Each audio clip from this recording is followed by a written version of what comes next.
Did you know that 12,000 years ago, Europe didn't look like this, but something like this? Back then, Christianity didn't exist in Europe. Instead, people followed different religions. How did a Europe that followed hundreds of local religious traditions turn into a Christian continent after all? Well, today, in this video, we are going to tell you everything in full detail. In this video, you will get to know how Europe was formed, how different countries were established, what kind of tribes lived here back then, and which kings ruled this land. Along with this, we will also see how a Europe with tribes of hundreds of religious traditions turned into a Christian continent. This video is going to be very interesting, so please watch it until the end, because to make this video, we have read many pages of history very closely. So let's get started. This story started 12,000 years ago. This was an era when there were no borders in Europe, no countries, and no churches either. The Europe you see today is so beautiful, looked way more terrifying 12,000 years ago. At this time, the continent of Europe did exist, but no country had any existence here. This was a place where it was difficult for a modern human to survive even for 24 hours. And the reason for this was the dense forest filled with massive trees and cold mountains all around. Along with that, the ferocious wild animals, which were very hard to escape from. At that time, there were some animals whose species have completely vanished from the world today. Well, there were plenty of animals back then, but some major animals created absolute havoc in the forests, like the woolly mammoth, a massive animal that looked like an elephant. It had thick hair on its body and curved tusks. The woolly mammoth is counted among those animals which the tribes of that time hunted extensively. Because they were massive in size, the benefit was that those people didn't have to hunt every single day. They could hunt just once and satisfy their hunger by eating the meat of this animal for months. Apart from this, the saber-toothed cats and cave bears, you won't see either of these animals anywhere today. The saber-toothed cat was just like a tiger. The cave bear was a species of bear, but this species was way more ferocious and larger than today's bears. Its sharp claws and razor-like teeth could easily tear any animal apart. Now, let's move forward a bit and understand some more mysterious facts about Europe. Today, if you want to go from Britain to Europe, you will see a sea in between, which is called the English Channel.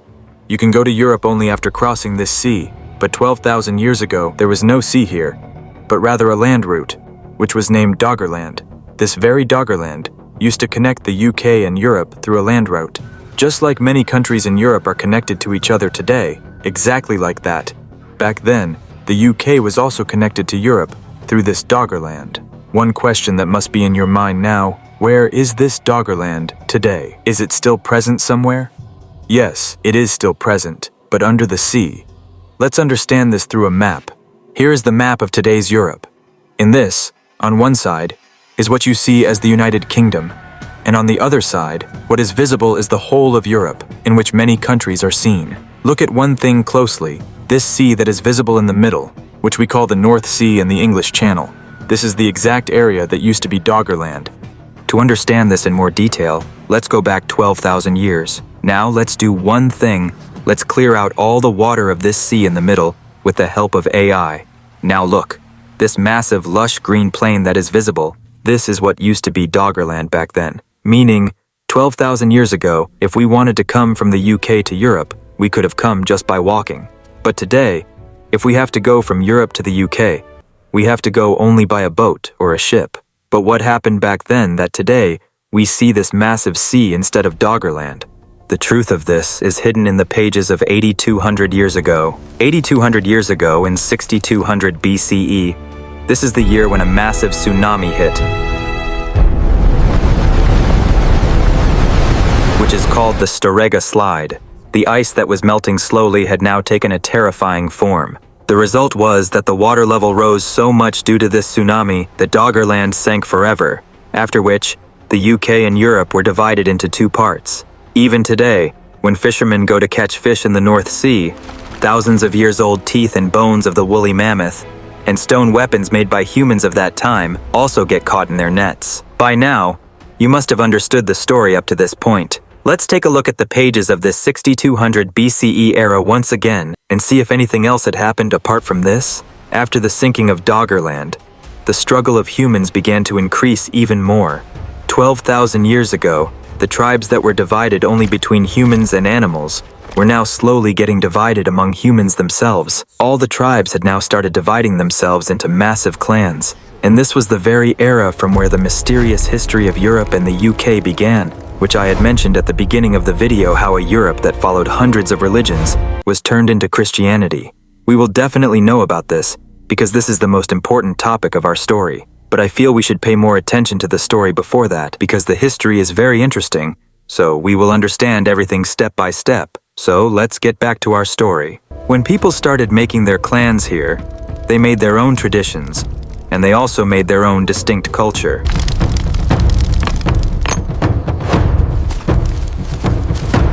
Historians believe that from this very era, paganism, meaning the nature-worshipping era, began. These clan people, they started considering nature itself as their god. Now they started worshipping every single thing in nature. Their belief was that nature itself had given them birth, and nature was their god. For one clan, the flashing lightning was a deity, while for another, the falling rain was a deity. Someone started considering the sun as god, and someone started worshipping the moon. Some clan people had even made the flowing water in the river their god.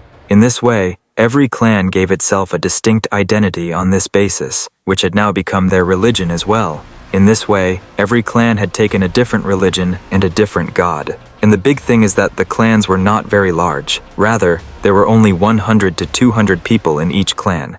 So, it is obvious that as more clans were formed, that many more religions were also formed, and gradually, their number had crossed into the hundreds. Among them, there were also some clans that emerged as extremely ferocious and powerful warrior clans of Europe, like the Germanic tribes living in the dense forests of Germany. They were among the very powerful and smart clans. The Celts spread across the regions of Britain and France, and later, clans like the Vikings, who caused destruction through sea routes, also came forward. These kinds of clans started worshipping mighty gods like Thor and Odin, on whom movies have already been made. These clan people used to celebrate a festival. I have forgotten its name right now, but this festival was such, in which they used to pray to please these gods, and also sacrifice different animals. There were even some clans that used to sacrifice humans as well to please their gods. Now the problem was that all these clans had their own different god, their own different religion, and their own distinct identity. Now look, these people had become divided in such a way the clans that worshipped the same god would live together making a single group, but anyone who followed some other god, they used to kill them. At that time, so much killing started happening on this continent that the whole of Europe always remained red with bloodshed. This was an era when man himself was the enemy of man. They didn't just look for animals for hunting anymore, but if they found any human who did not belong to their clan, they would kill them too. It is even written that after killing them, these people would eat that human as well. But how much truth is in this is hard to say. Until around 3000 BCE, distinct cultures continued to develop like this in different regions of Europe. Clans were constantly being formed. In the south, there was the civilization of Greece. In the north were the Germanic tribes.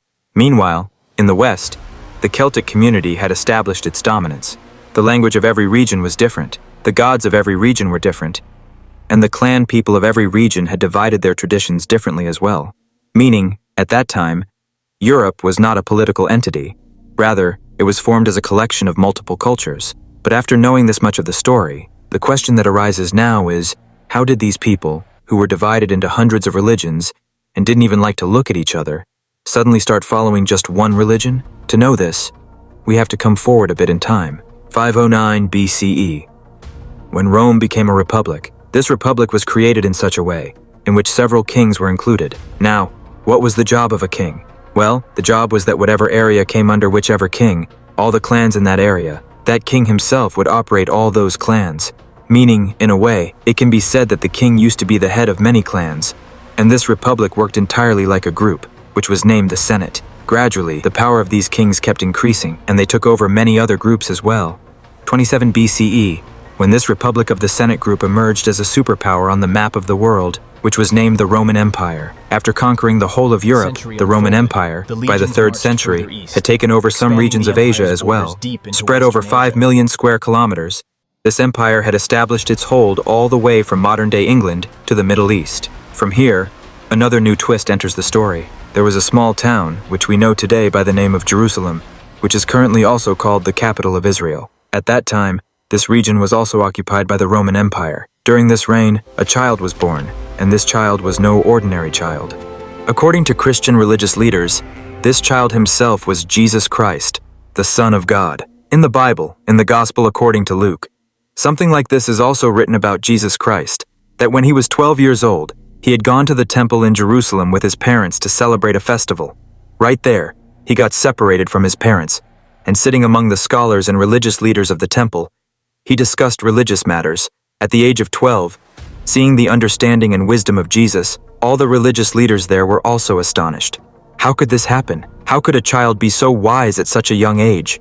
After a few days, Jesus returned back to his home, and until the age of 30, he lived a simple life. Until this age of 30, he worked as a carpenter and also understood the joys and sorrows of the people. As soon as Jesus Christ turned 30 years old, he immediately started spreading religious teachings. Jesus Christ wanted people to live together in brotherhood with love. He used to say that God is only one. He was gradually spreading this very message. It wasn't that people were not respecting this point of his. People respected this message of Jesus Christ, and many people left their different religions and started following Christianity. At first, only a few people were joined with this community, but as Jesus Christ kept meeting people, this community started becoming larger and stronger. But even now, the rule here belonged to the Roman Empire, and the Roman Empire was one in which there were many kings following different religions, who worshiped different gods, because the Roman Empire was formed by coming together of those very clans and kings who believed in different gods. Now, in such a situation, hearing the preaching of only one God was not liked by the Roman Empire. They felt that this initiative of Jesus Christ could become a threat to their religion and their gods, because of which, by the order of the Roman Empire's governor, Jesus Christ, at the age of 33, was crucified after 30 CE, and persecution started against all the people who had adopted Christianity. When you come to know the cruelty of this persecution, your soul will tremble. What these people would do is, first, they would find out who all were practicing Christianity, and as soon as they found out that a person was a Christian, they would tie him up and leave him in front of lions, burn someone alive, gouge out someone's eyes, cut someone's hand, someone's leg, or someone's tongue, and leave them to die in extreme agony. But now, this thing was not going to stop. A lot of change had come inside the people through the sermons and teachings of Jesus. They kept fighting the battle and continuously kept spreading the sermons of Jesus. Now the year had arrived, 312 AD, when Constantine the Great took over the throne of the Roman Empire and achieved victory at the Battle of the Milvian Bridge. It is even said that before this decisive war, Constantine the Great had seen the sign of a cross in the sky, because of which he achieved this victory. But this is considered a traditional account rather than a definite historical fact. After winning the war, he issued the Edict of Milan in the year 313 CE, which meant that those people who want to adopt Christianity can adopt it without any objection. He had given legal recognition to Christianity, but even though Christianity had received religious freedom, despite this religion was adopted only by common people and a few clans. Even now, the hold of Christians in the Roman Empire was very weak. Now comes the year 380 CE, and this was the time from where the game started changing completely. Now the throne of the Roman Empire was held by Theodosius, who was highly influenced by Christianity. Immediately after taking the throne, he issued the Edict of Thessalonica. This order made the Christian tradition the official religion of the Roman Empire. Now, a transformation had slowly started beginning throughout the empire. Some old temples started getting closed, and new churches started being built. Restrictions were also placed on some traditional religious places, so that those people would be forced to leave their religion and adopt Christianity. But this change was not the same everywhere. There were even many regions where people followed their old customs for several generations. Today, if you look, you will find most of the people of Europe to be followers of Christianity. But keep this thing in mind, that all of this did not happen at one single time. This transformation was gradual. Slowly, people realized the goodness of this religion, and they left their religion to adopt Christianity. It is also not that all the people had adopted Christianity by their own choice. Some people had definitely adopted Christianity by their own choice after seeing its goodness. But some people had to adopt Christianity at the point of a sword. And gradually, this very Europe, which followed hundreds of religions years ago, became colored in the shade of Christianity. In 496 CE, when King Clovis adopted Christianity, it had a huge impact on the entire Frankish Empire. Seeing their king, people rapidly adopted Christianity. This chain of events kept going like this, and by the 10th to 11th century, Christianity became the major religion in Denmark, Norway, and Sweden. Most of the people there had made Christianity their religion. But one question still remained: how and when were all these countries like France, Germany, Italy, and England formed in Europe? Come, now just a little bit of the chain of Europe's history is left. Let's get to know this too, because this is also an important part of our story. All these countries of Europe were not made by any single person or a single king. Rather, the unity of many kings and people behind them has stood them up as separate countries, among which there are some names which I will tell you. In the 10th century, Alfred the Great laid the foundation of a country, after which Anglo-Saxon rulers also gave their contribution. And then a country was formed which we know today by the name of England. Although England is credited to Athelstan in 927 CE, the recognition of a full country was given to it in this very year. King Clovis had established the Frankish kingdom in the 5th century. The foundation of what we call France today was laid several hundred years ago. Similarly, Germany was joined by Germanic tribes and then by Otto in the 10th century, but its modern unification happened in the year 1871 CE. By uniting many small states together, Eric the Victorious played an important role in establishing the country of Sweden. Exactly like this, more kings came who, along with the local people there, settled different countries in Europe. The Europe that looks united to you today, this unity was not there from the very beginning. These countries fought wars among themselves multiple times, in which many people lost their lives. After World War II, all European countries decided to live together, after which the European Union was formed. And gradually, all European countries coming together started developing the whole of Europe, the view of which you can see for yourself today. Well, that was the whole story. If you liked our documentary, then don't forget to like this video and subscribe to the channel as well. We will keep showing up with more great documentaries.